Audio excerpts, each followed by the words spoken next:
Awning nations with your gold and blue. You're the best team that we ever knew. You got what it takes to win this game. Honor to your name. Rock, rock. And sometimes we could be our own worst enemy. We could say, no, I don't want to do that. I don't feel like doing that. And you know what? You could regret it. You could regret it. You only live once in this world. You make the most of it. So I got into a conversation with the man in charge of USA Football, and he presented a very unique situation. Never in the history of football was there something that would be a world championship. 60 countries, believe it or not, 60 countries around the world now play American football. And that's, to me, was a little bit of a shock at first, because we pictured it as we see it every fall. But other countries, and it shouldn't shock anybody, right? And football's kind of a big thing now in our society. It shouldn't shock people that other societies have looked at it and the young people have enjoyed playing it and they develop it. So the idea was, let's bring 8 countries together, 8 countries that really have developed their programs enough to have a tournament.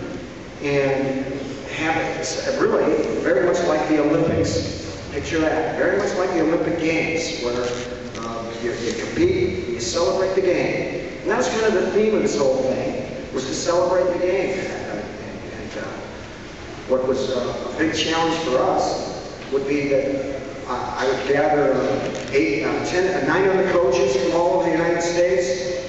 Once we did that last summer, and there were some great coaches from all over, very successful coaches.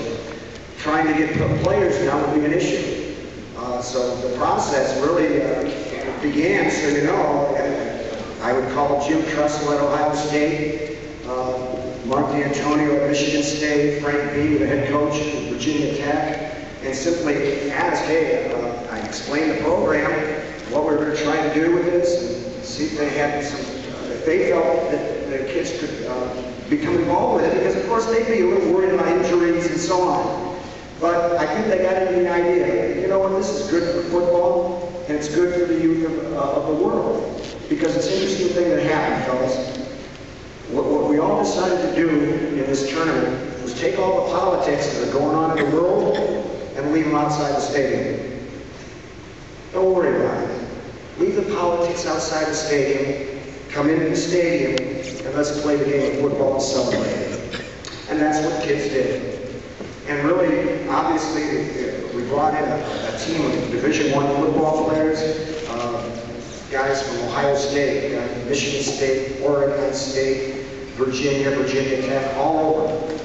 And it came together. And the nice thing about it, fellas, this was a situation within a week and a half. This was our task. Within a week and a half, we had to be a team. A week and a half prior to that, we didn't even know each other's names. Well, we saw a list of names, that's about it. They all flew in from all over America, and in a week and a half, we had to become a team. And these kids did, and I'll tell you the 2 reasons why. There were 2. One reason, all these guys love the game of football. They love it. It's a great thing, it's part of their lives. And number 2, they could play with a jersey that had 3 letters in the front. USA. And that was a unique experience. To put maybe self-interest in the back seat, get away from it, and to join together and form a team, and you're playing with your jersey that says USA in front. Was there a responsibility to do that? Yes, there was. There was a responsibility. Because not only were we going to go out there and show the intensity of the way Americans play this game, but we had to do it right. We had to play it right. We're going to tackle, we're going to block, and we're going to hit people, you know. But we had to do it right. We weren't going to insult people, we weren't going to embarrass them. But by God, we're going to play like Americans do. And I look in the eye today and say, I think we can accomplish that. I tell you, the other people who walk away from this experience, the other countries, and they're learning the game, but you have to understand, Canada has played this game a long time. In fact, they believe they invented the game. If you talk to a Canadian kid, they'll tell you, oh yeah, we were doing it before the Americans were. And they know how to play. And I'll tell you, the Japanese were very good, very technically very good. So there were some teams that could play. But I will tell you this, showed up in the United United States played with great intensity. Can you picture yourself running out of a locker room in a packed crowd, screaming USA, USA, USA? Kind of gets you going.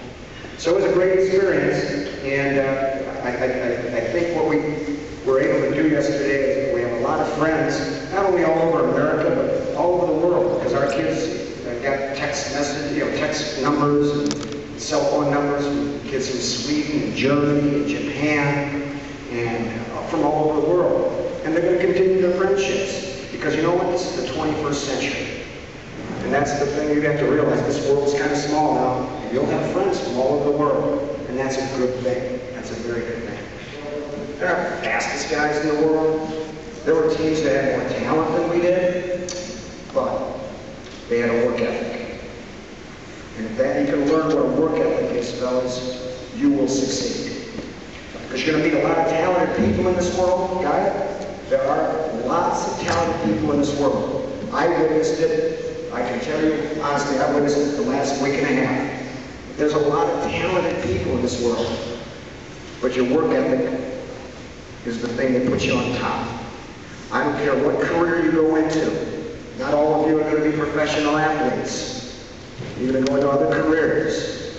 You will meet talented people in whatever career you go into. Outwork them. Got it? Just outwork them. If you want to be on the top, outwork them. That's the key. There's no such thing as taking a shortcut. Just do it right. Okay? So you're going to see a group of people that understood that. And we started off, our schedule was very tough. We started off the year playing a huge football game against Glenville. And it was an intense ball game, but we lost in the last second. There was a field goal the last play of the game. We started at 0-1. But that's okay, because we learned from that. And we went on to play a very tough schedule. We were undefeated all the rest of the way. And we played, really, when you look at our schedule, it's the top teams in the state by far. But what we did was, we worked hard, we focused in, and made sure that we covered everything we possibly could, that there was no shortcut to doing this. It was going to be done right.